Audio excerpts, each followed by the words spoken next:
News Brief for Friday, December 4, 2015. I am Azim Khan. In the news, completion of the East Bank and East Coast roads to be addressed in next year's budget. The government pledges support for UG without interference. These stories and more in this edition of the Government News Brief. The administration is now moving to correct the defaults in the projects that have left the East Coast and East Bank Demerara 4-lane roads incomplete. Shanta Gobadan reports. Government has revealed that the East Coast Demerara Road project was never meant to be completed to an asphaltic surface under the former administration. This was recently disclosed by Minister of Public Infrastructure David Patterson. The opposition failed to inform persons, and obviously now they're in opposition. They're making good hay of it. The contracts that they have awarded, the scope of work that they would have awarded, are for exactly what you see in the road there. Widening and sand filling. It was never, of course, for their own purposes. So the contract that they would have awarded this ministry would have been was never for the asphalting and completion of it.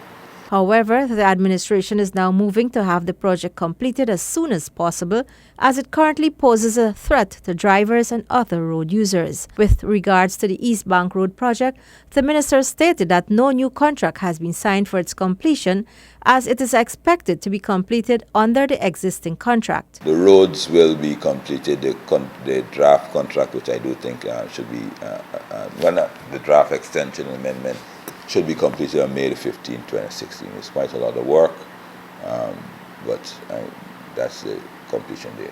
According to Minister Patterson, the East Bank and East Coast Road projects are two problematic projects which the coalition government inherited from the former administration. On the other hand, Guyanese can be assured that under the coalition government's upcoming 2016 national budget, a massive transformation of the country's infrastructure will be seen, as major emphasis will be placed on creating additional roadworks countrywide.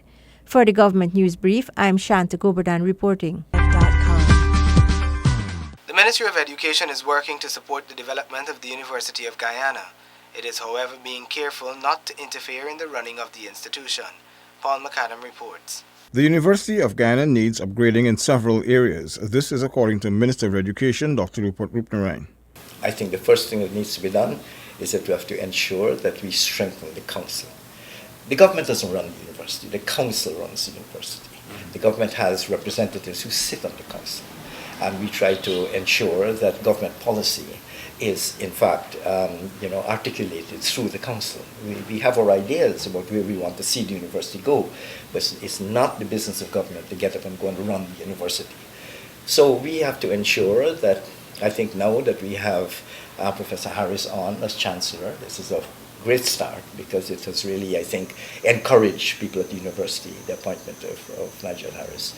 And with a new council in place, we have a new acting vice chancellor. Noting that investments must be made in the university, Dr. Rupnarine said the appointment of Professor David Harris as chancellor has served to boost confidence.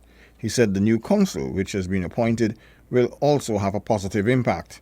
The education minister also spoke of the need to bring the University of Guyana on par with sister institutions across the region and internationally. I met with the students a couple of days ago, and this was the students from UE, from St. Augustine, from Jamaica, from the University of Guyana, and so on. And the students were discussing some of what needs to be done from their point of view, and it was great because, I was very, very encouraged by the level of integrated concern that the students had in relation to universities.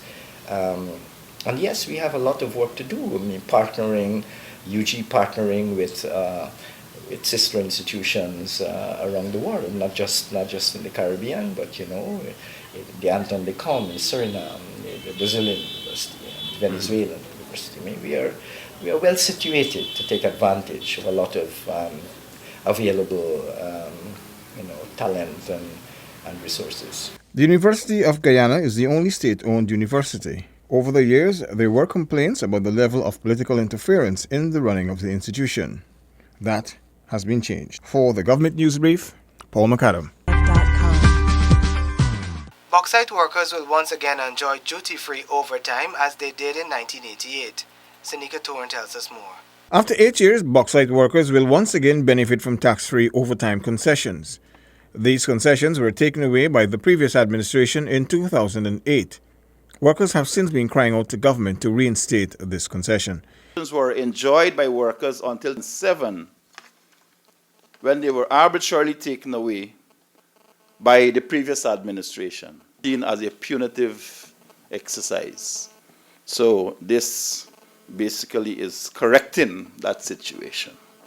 The move by the previous administration to take away the concessions for overtime work for bauxite workers adversely affected the earnings, mainly in Linden and Kokwani. The coalition government is holding strong to its promise to ensure that more disposable income is placed in the hands of Guyanese and that workers' rights are protected.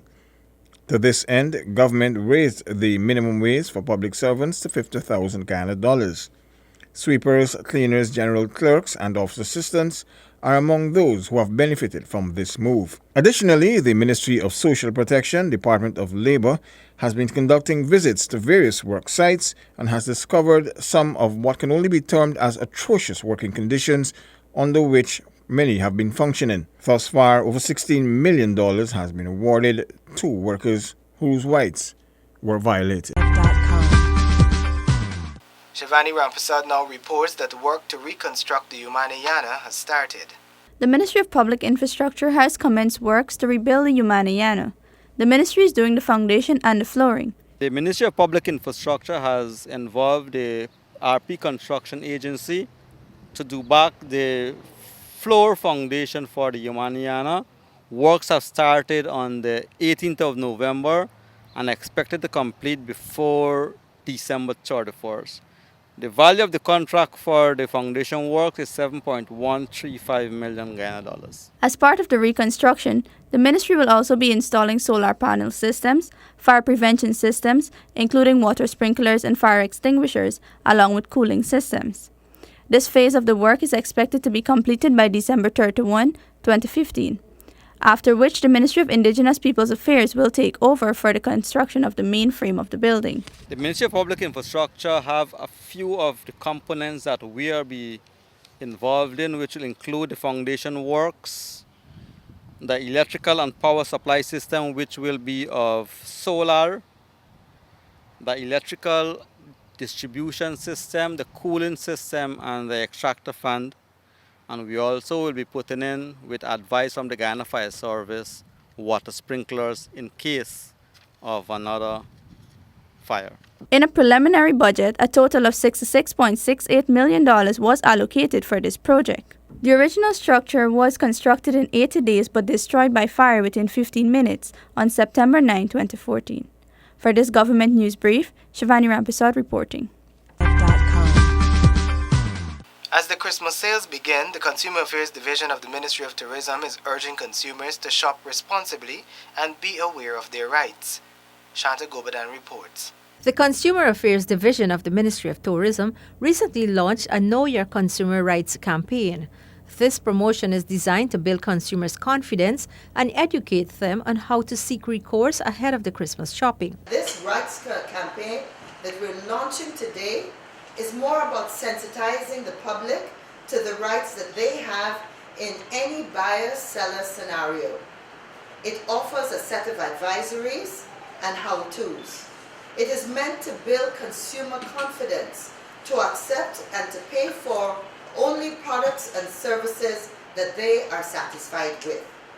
And it encourages businesses to commit to selling quality products that will ensure that your customers come back to you to purchase more products in the future. Everyone wins when we cultivate a consumer-sensitive business environment. The rights of consumers are detailed in the Consumers Affairs Act 2011. It states that whenever a consumer is dissatisfied with the performance or appearance of a purchase, be it food, electronics, appliances, furnishings, tools, construction materials, interior or exterior decor, clothing, or any sundry item, such as umbrellas, cookware, or jewelry, they have the right to return it to the place of purchase and seek redress. This knowledge would not only allow you to make the right choices, but when buying items, It will also empower you to demand value for your money. Over the past years, research has shown how consumer education worldwide has evolved a great deal. It is heartening to see increasing recognition of the importance of consumer education in Guyana today. More than 60% of Guyanese were unaware of its existence. Many had no confidence in the division's ability to resolve their purchasing issues, and the prevailing socio-political climate prior to May 2015 dulled the effectiveness of the division. Shanta Goberdan for this Government News Brief. That has brought us to the end of the Government News Brief for Friday, December 4, 2015. All of our programs can be viewed on our website. We're also on Facebook and YouTube.